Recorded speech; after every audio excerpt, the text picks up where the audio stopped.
What happens when the person you've spent years proving you don't need suddenly needs you most? Today, I want to tell you about Sarah Chen, a woman who built a fortress of success around her heart until one phone call forced her to choose between her pride and her purpose. This is a story about forgiveness, family, and the healing that happens when we finally let love win. Picture this. You're at the pinnacle of your career. Respected, successful, admired by everyone who knows you. You've spent 15 years proving that you don't need anyone, especially not the person who hurt you most. Then at 2:47 a.m. on a Tuesday, your phone rings, and everything you've built, everything you've believed about yourself is about to shatter. This is Sarah's story. Sarah Chen was untouchable. At 34, she was the head pediatric nurse at Children's Memorial Hospital, the youngest person ever to hold that position. Parents requested her specifically when their children faced critical surgeries. Colleagues looked up to her. Medical students shadowed her, hoping to learn her secret. But Sarah's real secret wasn't medical expertise, it was emotional armor. You see, Sarah had mastered the art of being needed without needing anyone else. She could comfort a terrified 5-year-old before surgery, guide panicked parents through their worst nightmare, and make life-or-death decisions with calm precision. In her starched white coat, with her efficient ponytail and steady hands, she was everyone's hero. Her apartment reflected this same controlled perfection. Minimalist furniture, medical journals neatly stacked on glass tables, not a single item out of place. The walls were covered with her achievements. Nursing school valedictorian, Employee of the Year awards, commendations from grateful families. But if you looked closely, you'd notice something missing. There were no family photos. Sarah had built this life intentionally, brick by brick, as proof that she didn't need the man who'd taught her that love and abandonment often came hand in hand. Her father, Chen Wei, had been an alcoholic who chose bottles over bedtime stories, bars over baseball games, and eventually his addiction over his family. When Sarah was 19 and about to start nursing school, her father showed up to her high school graduation drunk. He made a scene, embarrassed her in front of her friends, and that night, Sarah made a decision that would define the next 15 years of her life. She cut him out completely. "I don't have a father," she told people who asked. "It's just me and my mom." And for 15 years, that had been true. Sarah sent her mother money every month, visited for holidays, but always with the unspoken rule, don't mention him. Don't tell me he asks about me. Don't try to fix what can't be fixed. Sarah's success was her vindication. Look what she'd accomplished without him. Look how many children she'd saved, how many families she'd helped heal. She was living proof that some people are better off forgotten. Her colleagues at the hospital saw her as unshakable. Dr. Martinez, the chief of pediatrics, often said, "If I ever need surgery, I want Sarah Chen in that room. She's the calmest person I know." Sarah wore that reputation like armor. Calm, controlled, independent, successful. She had no idea how fragile it all was. Tuesday, October 15th, 2:47 a.m. Sarah's phone rang with the shrill urgency that every medical professional knows means trouble. She answered on the second ring, expecting to hear about a patient emergency. Instead, she heard her aunt's trembling voice. "Sarah, it's your father. He's at St. Mary's Hospital. The doctors, they say he might not make it through the night." The words hit Sarah like ice water. She sat up in bed, her mind immediately going into medical mode. What happened? What are his symptoms? Who's his attending physician? "Liver failure, sweetheart. His body is shutting down. Sarah, he's been asking for you. He keeps saying your name." Sarah's throat tightened. I can't. "Aunt Linda, you know I can't. He's been sober for 2 years, Sarah. 2 years, he's different now. Please, just think about it." The line went quiet, except for her aunt's quiet crying. "How long does he have?" Sarah heard herself ask. "Maybe 24 hours. Maybe less." After she hung up, Sarah sat in her dark bedroom, staring at the wall of achievements that suddenly felt like a monument to her own stubbornness. She could save other people's children, but she couldn't even visit her own dying father. She called in sick to work for the first time in 3 years. Sarah spent that day driving aimlessly around the city, fighting a war in her mind. Every practical instinct told her to stay away. He'd made his choices. She'd made hers. People don't really change, especially not alcoholics. especially not fathers who choose bottles over their daughters. But there was another voice, quieter but insistent, that sounded suspiciously like the pediatric nurse who comforted scared children every day. What if he really is different? What if you're wrong? As evening fell, Sarah found herself parked outside St. Mary's Hospital. She sat in her car for 2 hours, watching people walk in and out of the building. Families holding hands, children carrying balloons, people saying hello and goodbye. Finally, just before visiting hours ended, she walked inside.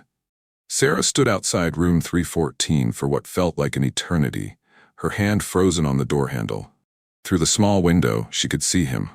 But it wasn't the man she remembered. Chen Wei looked like a stranger. The giant who had terrified her as a child was now a frail, gray-haired man, attached to machines that beeped softly in the sterile air. His cheeks were sunken, his arms thin, his breathing shallow. If she'd passed him on the street, she might not have recognized him. But it was him, and seeing him like this, dying, brought back 15 years of buried anger all at once. She couldn't do it. She couldn't walk into that room and pretend that everything was okay, that she forgave him, that love could magically erase decades of abandonment and disappointment. Sarah turned to leave, convinced she'd made the right choice in staying away all these years. Some wounds were too deep. Some people couldn't be forgiven. Some bridges were meant to stay burned. That's when she heard the crying. In the hallway, sitting on a plastic chair too big for her small frame, was a little girl, maybe 8 years old. Her dark hair was in pigtails, and she wore a pink dress with flowers. She was crying into a tissue that looked like it had been used many times. Sarah's nurse instincts kicked in immediately. She knelt down beside the chair.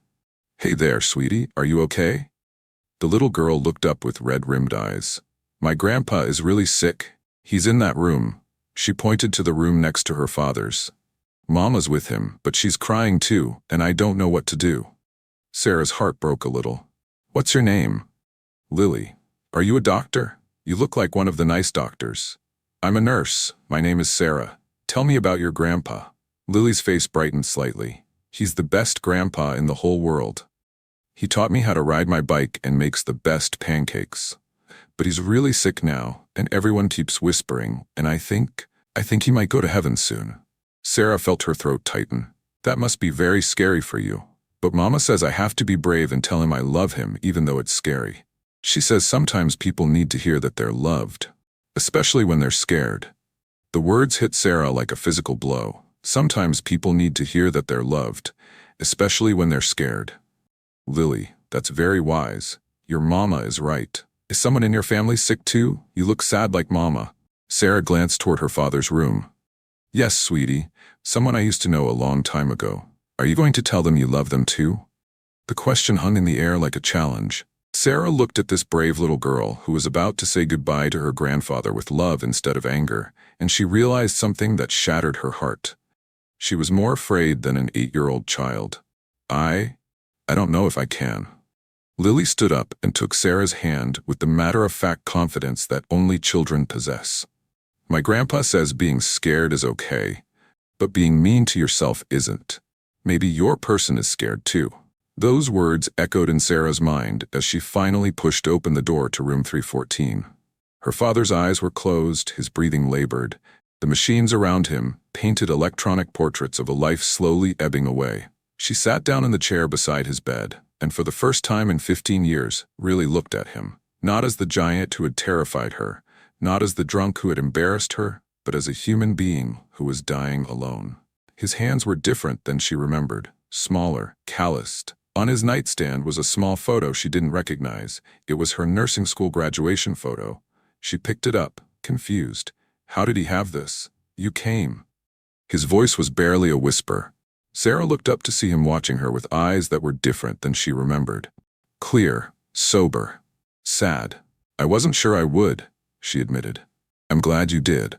I wasn't sure you would either." They sat in silence for a moment, 15 years of hurt and anger filling the space between them. "Sarah, I know I don't have the right to ask for anything from you. I know I was a terrible father. I know I hurt you in ways that can't be undone. Then why am I here?" The words came out harder than she intended. "Because I want you to know, I want you to understand that leaving was the hardest thing I ever did, and staying away was the most loving thing I could think of. Sarah's anger flared. Loving? You call abandoning your family loving? I call getting sober loving. I call making sure you never had to see me drunk again loving. I call working with other fathers in AA to help them reconnect with their children loving. His voice was getting weaker, but his words were clear. Sarah, I've been sober for 2 years. 2 years too late to be your father, but not too late to be proud of who you became without me. Without you, Sarah repeated, the words heavy with accusation. Look around this room, sweetheart. Do you see any other visitors? Do you see friends or family members who chose to stay in my life while I was drinking? Sarah looked around. He was right. She was the only one there. You're here because despite everything I did wrong, you became someone who shows up for people in their darkest hour.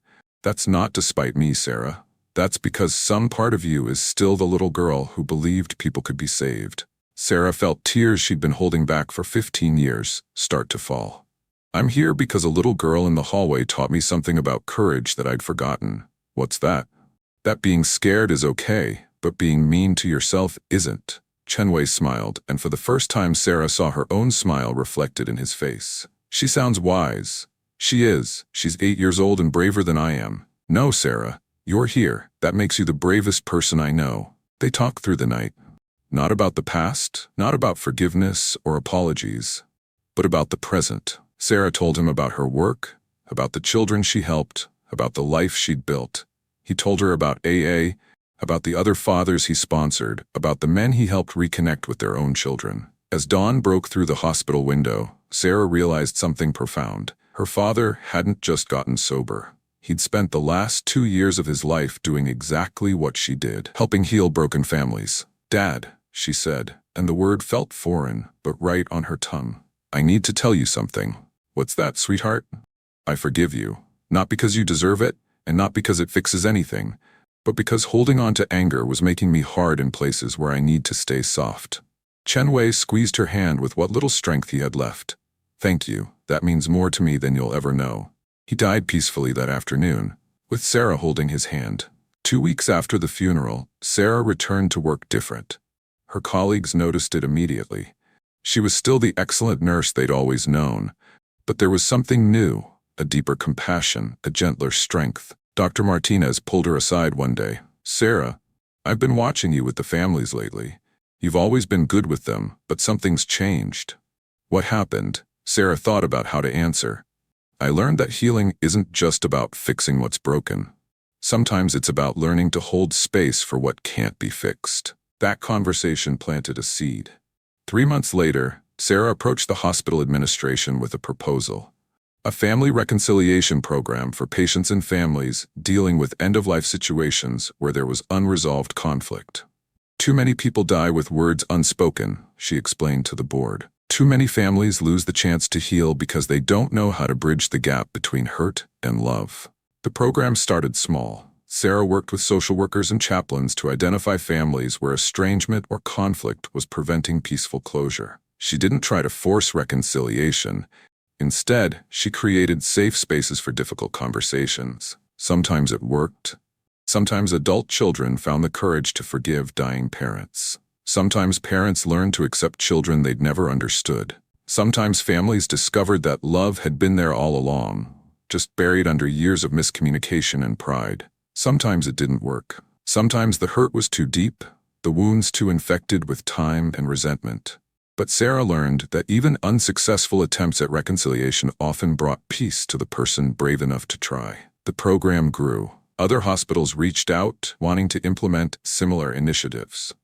Sarah found herself traveling, speaking at conferences, training other medical professionals in the delicate art of facilitating healing conversations. But the moment that changed everything happened 6 months after her father's death.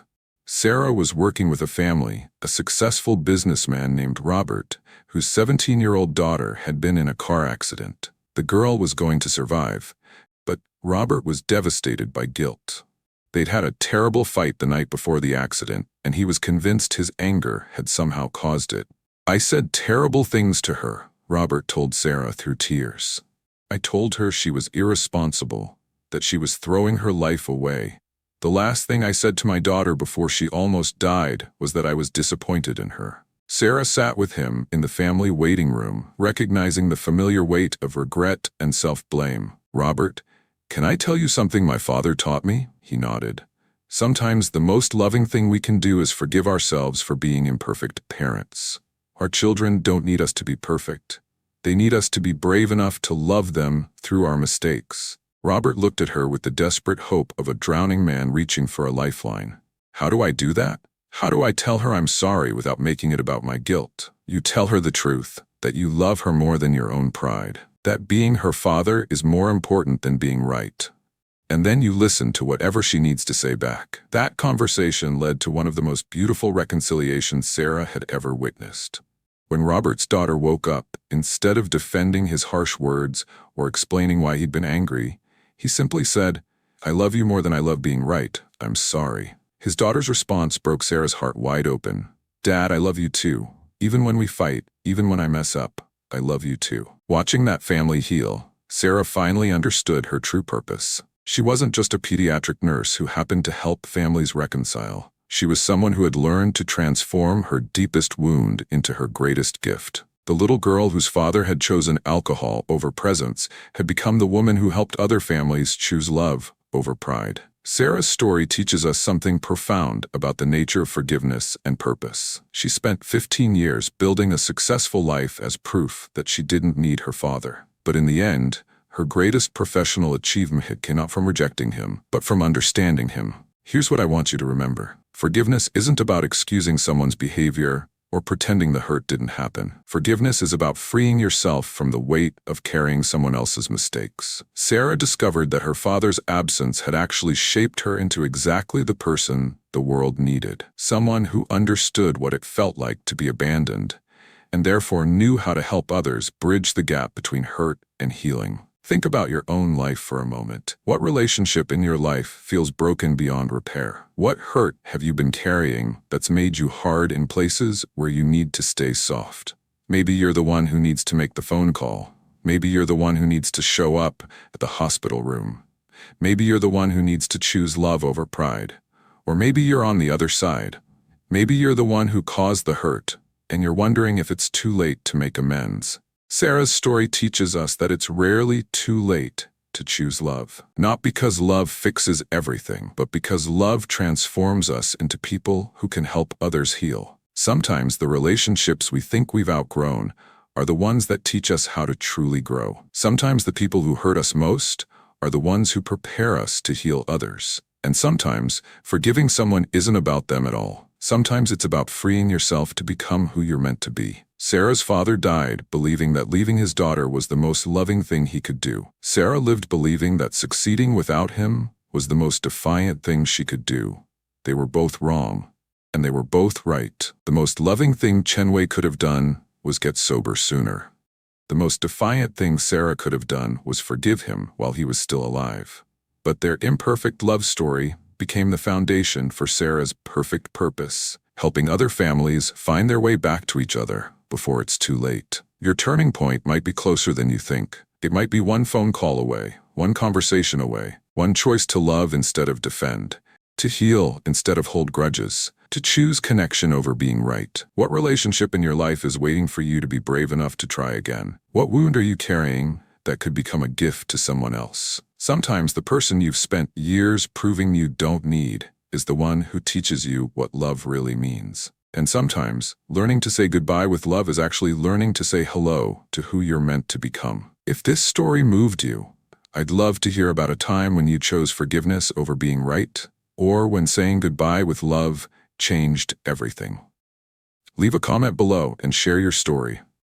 And if you're ready for another powerful transformation, watch our previous episode about Marcus, the tech millionaire who lost $2.3 million and discovered that sometimes losing everything is exactly what we need to find ourselves. Click the video above or check the link in the description. Don't forget to like this video if Sarah's story resonated with you, and subscribe for more weekly stories where failure becomes wisdom.